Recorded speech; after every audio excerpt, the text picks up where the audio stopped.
Aujourd'hui, on se parle de la cuisson des viandes. On s'est parlé dans les derniers épisodes de la cuisson des steaks.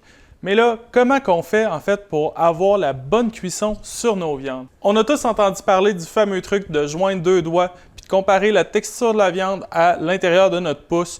C'est un truc qui donne quand même des bonnes lignes directrices, mais c'est pas un truc qui est infaillible parce que toutes les mains ne sont pas faites pareil. La seule vraie bonne façon de connaître la cuisson de notre viande, puis là, particulièrement, on se parle de la cuisson des steaks, mais on parle aussi de la cuisson des viandes en général, c'est d'utiliser un thermomètre. Il y a plusieurs types de thermomètres sur le marché.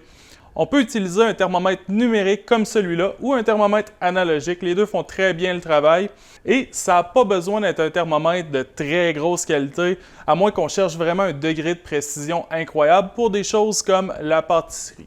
Pourquoi en fait c'est important de connaître la température de cuisson de notre viande? Oui, il y a la cuisson des steaks qui vont nous donner une cuisson exacte et on va enlever tout le côté où on fait des à peu près. Mais surtout pour les viandes comme les volailles.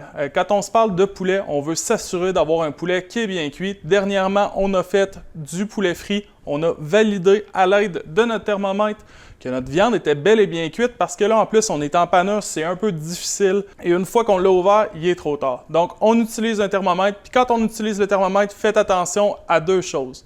On va faire attention aux os et on va faire attention aux poches de gras. Donc, la meilleure façon d'utiliser un thermomètre, c'est tout simplement d'essayer de prendre la température au centre de la viande dans la partie la plus épaisse. Que ce soit une poitrine de poulet, une cuisse de poulet ou un steak, on y va de la même façon et lorsqu'on va avoir notre température, on va avoir la cuisson parfaite. Je vous mets ici un petit tableau de température avec toutes les cuissons des différentes viandes. Vous pouvez vous fier à ce tableau-là pour réaliser vos recettes dans le futur. Avec un thermomètre, vous allez être certain d'avoir la bonne cuisson sur vos viandes. C'était Chef Peter, puis on se dit à la prochaine.